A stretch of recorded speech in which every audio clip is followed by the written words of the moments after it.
ഈശ്വമിശിഹായ്ക്ക് സ്തുതിയായിരിക്കട്ടെ. തെനാക്ക് ജൂൺ 29 വിശുദ്ധ പത്രോസിന്റെയും വിശുദ്ധ പൗലോസിന്റെയും തിരുനാൾ. കത്തോലിക്ക തിരുസഭയിലെ രണ്ട് നെടുംതൂണുകളെന്നാണ് ഈ രണ്ട് വിശുദ്ധന്മാരെ വിളിക്കുന്നത്. ഈ രണ്ട് വിശുദ്ധന്മാർക്കും പ്രത്യേകം തിരുനാളുകളുണ്ട്. പത്രോസിൻ്റെതായിട്ടുള്ള സിംഹാസന തിരുനാളും പൗലോസിൻ്റെതായിട്ടുള്ള മാനസാന്തര തിരുനാളും, അങ്ങനെ രണ്ട് പ്രത്യേക തിരുനാളുകളുണ്ട്. എങ്കിലും ഇവരുടെ തുല്യ പ്രാധാന്യത്തെയും അല്ലെങ്കിൽ ആ വലിയ ശ്രേഷ്ഠതയുമൊക്കെ വിളിച്ചു പറയുന്നതിന് വേണ്ടി, അതിനെക്കുറിച്ച് ധ്യാനിക്കുന്നതിന് വേണ്ടി രണ്ടുപേരുടെയും പേരുകൾ ഒരുമിച്ച് ചേർത്ത് ഒരു തിരുനാൾ നമുക്ക് തിരുസഭ നൽകിയിരിക്കുകയാണ്. വിശുദ്ധ പത്രോസിന്റെ വിശുദ്ധ പൗലോസിന്റെ തിരുനാൾ.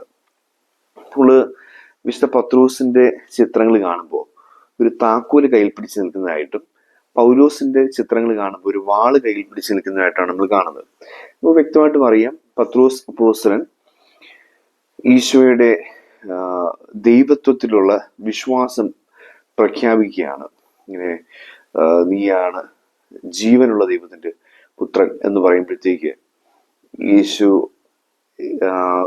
ആ വിശ്വാസ പ്രഖ്യാപനത്തിന്റെ ശ്രേഷ്ഠതയൊക്കെ, ആ മഹത്വമൊക്കെ വിളിച്ചു പറഞ്ഞിട്ട് യേശു പറയുന്നുണ്ട്, മാംസരക്തങ്ങളല്ല സ്വർഗസ്വനായ പിതാവാണ് നിനക്കിത് വെളിപ്പെടുത്തുന്നത് എന്നൊക്കെ പറഞ്ഞിട്ട് യേശു പത്രോസിന് സഭയുടെ അധികാരം ഏൽപ്പിക്കുകയാണ്. ആദ്യത്തെ പാപ്പാസ്ഥാനം ഏൽപ്പിക്കുകയാണ്. നീ പാറയാണ്, പാറമേൽ സഭ സ്ഥാപിക്കപ്പെടും, നിന്റെ കയ്യിൽ ഞാൻ താക്കോലുകൾ നൽകുന്നു, നരക കവാടങ്ങൾ ഇതിനെതിരെ പ്രബലപ്പെടുകയില്ല എന്ന് പറഞ്ഞുകൊണ്ട് ആ അധികാരത്തിന്റെ, അല്ലെങ്കിൽ സഭയുടെ പ്രബോധന ഭരണ അധികാരത്തിന്റെ താക്കോൽ പത്രോസിനെ ഏൽപ്പിക്കുകയാണ്.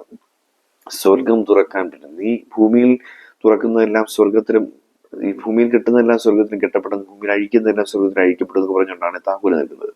അപ്പൊ ഈ പാപ്പായുടെ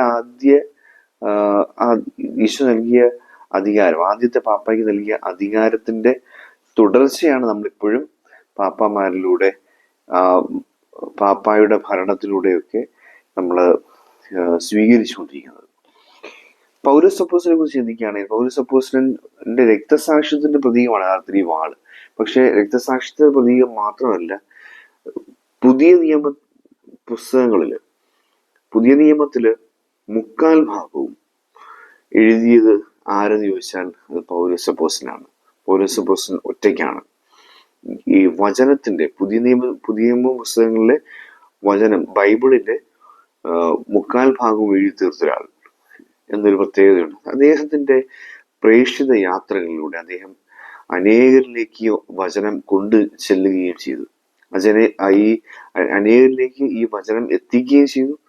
എഴുതി ലേഖനങ്ങളായി അത് പ്രഘോഷണമായി എത്തിക്കുകയും ചെയ്തു. അങ്ങനെ അനേകം മനുഷ്യരിലേക്ക് ക്രിസ്തുവിനെ പകർന്നു നൽകിയതിന്റെ പേരിൽ ആദ്യത്തെ ശ്രേഷ്ഠ മിഷണറിയാണ് പൗലോസ് അപ്പോസ്തലൻ. ഈ പൗലോസ് അപ്പോസ്തലന്റെ വചനത്തോടുള്ള ബന്ധം, വചനം പകർന്നു നൽകാനുള്ള ബന്ധമാണ് ഈ ഇരുനില മൂർച്ചയുള്ള വാൾ എന്നൊക്കെ പറയുന്ന വചനത്തിന്റെ പ്രതീകമായ ഒരു വാൾ പിടിച്ചുകൊണ്ട് നിൽക്കുന്നതെന്ന് കൂടി നമുക്ക് പൗലോസ് അപ്പോസ്തലനെ ചിന്തിക്കാൻ സാധിക്കും. അങ്ങനെ ഈ താക്കോലും വാളും, കഴിഞ്ഞ വർഷം ഇതേ തിരുനാൾ ദിവസം ചിന്തിച്ചത് ഈ താക്കോലിനെയും വാളിനെയും കുറിച്ചാണ്. ഇതിന്റെ കുറച്ചുകൂടെ വിശദമായൊരു പഠനമായിരുന്നു. ഈ വർഷം നമ്മൾ ചിന്തിക്കുന്നത് 2 ഇടങ്ങളെ കുറിച്ച്. ഒന്ന് തിബേരിയാസിന്റെ തീരം, 2 ഡെമാസ്കസിലേക്കുള്ള വഴി. നമ്മളുടെ എല്ലാവരുടെ ജീവിതത്തിൽ തിബേരിയാസിന്റെ തീരവും ഉണ്ട്, ഡെമാസ്കസിലേക്കുള്ള വഴിയും ഉണ്ട്. ഇത് ആവശ്യമാണ്. നമുക്കിത് രണ്ടും ആവശ്യമാണ്. ഇത് 2 ജീവിത സാഹചര്യങ്ങളുടെ പ്രതീകമാണ്. ക്രിസ്തുവിനെ നമ്മൾ ഒരുപാട് സ്നേഹിച്ച് മുന്നോട്ട് പോകുന്നുണ്ട്. പക്ഷെ സ്നേഹിച്ച് മുന്നോട്ട് പോകുമ്പോഴും നമ്മുടെ ബലഹീനതകളുടെ പേരിൽ നമ്മൾ വീണു പോവുകയും ക്രിസ്തുവിനെ തള്ളിപ്പറയുകയും ചെയ്യുന്നുണ്ട്. പത്രോസിനെ പോലെ മരം കൊച്ചുന്ന തണുപ്പത്ത് ഇത്തിരി ചൂട് കിട്ടാൻ വേണ്ടി പത്രോസ് തീ കായാൻ പോയിരിക്കുമ്പോൾ ഗുരുവിനെ തള്ളിപ്പറഞ്ഞു എന്ന് പറയുന്ന പോലെ നമ്മുടെ ജീവിതത്തിന്റെ സാഹചര്യങ്ങളിൽ എന്തെങ്കിലുമൊക്കെ ചൂട് കിട്ടാൻ വേണ്ടി, അധികാരത്തിന്റെ, പ്രതികാരത്തിന്റെ, പണത്തിന്റെ, സുഖത്തിന്റെ ഒക്കെ ചൂട് കിട്ടാൻ വേണ്ടി നമ്മൾ പോകുമ്പോൾ ക്രിസ്തുവിനെ നമ്മളും തള്ളിപ്പറയുന്നുണ്ട്. അവിടെയാണ് തിബേരിയാസിന്റെ തീരം നമ്മുടെ ഹൃദയത്തിൽ ഉണ്ടാവുന്നത്. ഈശ്വനാഥൻ പ്രക്ഷുബ്ധമായ ജീവിത സാഹചര്യങ്ങളുടെ തിരമാലകൾ ആഞ്ഞടിക്കുന്ന തിബേരിയാസിന്റെ തീരത്ത് തിരുനാഥൻ നമ്മളെ കാത്തു നിൽക്കുകയാണ്. ഈശോ ചോദിക്കുകയാണ്, 3 വട്ടം ചോദിക്കുന്ന ചോദ്യം, നീ എന്നെ സ്നേഹിക്കുന്നു? നീ എന്നെ സ്നേഹിക്കുന്നു? കനൽ കൂട്ടിവെച്ചിട്ടുണ്ട്. അത് തിരുഹൃദയ സ്നേഹച്ചൂടിന്റെ പ്രതീകമാണ്. അതിന്റെ മുമ്പിൽ നീ ഈശോ ചോദിക്കുകയാണ്, ഒരിക്കല് ഈ തീ കായാൻ വേണ്ടി നീ പോയതല്ലേ, ഞാനിപ്പോ എൻ്റെ സ്നേഹത്തിന്റെ, തിരുഹൃദയത്തിന്റെ സ്നേഹത്തിന്റെ തീ കൂട്ടി ആ ചൂടിന് മുമ്പിൽ നിന്ന് നിന്നോട് ചോദിക്കുക, നീ എന്നെ സ്നേഹിക്കുന്നു? ഉവ്വ് കർത്താവേ, ഞാൻ നിന്നെ സ്നേഹിക്കുന്നു എന്ന് പറഞ്ഞുകൊണ്ട് പത്രോസ് അപ്പോസ്തലൻ ആ സ്നേഹം പ്രഖ്യാപിക്കുന്നുണ്ട്. ഇത് ഒരു പെർഫെക്ഷനിലേക്കുള്ള ക്ഷണമാണ്. ഇതൊരു ധ്യാന വിഷയമാണ്. അതുകൊണ്ടാണ് ഈ 3 വട്ടം ചോദിക്കുന്നത്. ഒരു തീർച്ചയായിട്ടും സ്നേഹത്തിന്റെ പ്രതികാരം കൂടിയാണ്. 3 പ്രാവശ്യം തള്ളി പറഞ്ഞവനെ 3 പ്രാവശ്യം സ്നേഹിക്കുന്നു എന്ന് ചോദിച്ചുകൊണ്ട് തിരിച്ചു പിടിക്കാൻ ശ്രമിക്കുന്ന ക്രിസ്തുവിന്റെ സ്നേഹമുള്ള പ്രതികാരം എന്നുകൂടി നമുക്കതിനെ വിളിക്കാം. പക്ഷെ മറ്റൊരു തരത്തിൽ ചിന്തിക്കുമ്പോൾ ഇതൊരു പെർഫെക്ഷനിലേക്കുള്ള, പൂർണ്ണതയിലേക്കുള്ള ക്ഷണമാണ്. അതുകൊണ്ടാണ് 3 വട്ടം ചോദിക്കുകയാണ്, ഞാൻ നിന്നെ സ്നേഹിക്കുന്നു, ഞാൻ നിന്നെ സ്നേഹിക്കുന്നു, ഞാൻ നിന്നെ സ്നേഹിക്കുന്നു. എൻ്റെ പിഴ, എൻ്റെ പിഴ, എൻ്റെ പിഴ, എൻ്റെ വലിയ പിഴ എന്ന് പറയുന്ന പോലെ 3 വട്ടം പറഞ്ഞുകൊണ്ട് അയാളെ തിരിച്ചു വരാൻ വേണ്ടി ഈശോ ഒരു അറേഞ്ച്മെന്റ് ചെയ്യുന്നതായിട്ട് നമുക്ക് കാണാൻ സാധിക്കാം. ഇത് നമ്മുടെ ജീവിതത്തിലുണ്ട്. 3 വട്ടം ആ പെർഫെക്ഷനിൽ, വിചാരത്തിലും വാക്കിലും പ്രവൃത്തിയിലും എന്ന് പറഞ്ഞ പോലെ, അല്ലെങ്കിൽ പൂർണ്ണ ഹൃദയത്തോടും പൂർണ്ണ ആത്മാവോടും പൂർണ്ണ മനസ്സോടും കൂടെ ഈശോ നമ്മൾ പറയുകയാണ്, ഞാൻ നിന്നെ സ്നേഹിക്കുന്നു. ഇതാണ് ഒന്നാമത്തെ ഈ തിബേരിയാസിന്റെ തീരം എന്ന് പറയുന്നത്. ഡമാസ്കസിലേക്കുള്ള വഴി, the road to Damascus is within you എന്ന് പറയുന്ന ഒരു വാക്യം നമ്മൾ ഒരു പക്ഷെ കേട്ടുള്ളതായിരിക്കും. ഈ ഡമാസ്കസിലേക്കുള്ള വഴി ഭൂപടത്തിൽ തിരയേണ്ട ഒന്നല്ല, അതിൻ്റെ ഉള്ളിൽ തന്നെയാണ് എന്ന് പറയപ്പെടുന്ന വാക്യം. അപ്പം നമ്മുടെ ഉള്ളിലായിരിക്കുന്ന ഒരു യാത്രയുണ്ട്, ക്രിസ്തുവിനെതിരെ നമ്മൾ നടത്തിക്കൊണ്ടിരിക്കുന്ന യാത്രകൾ.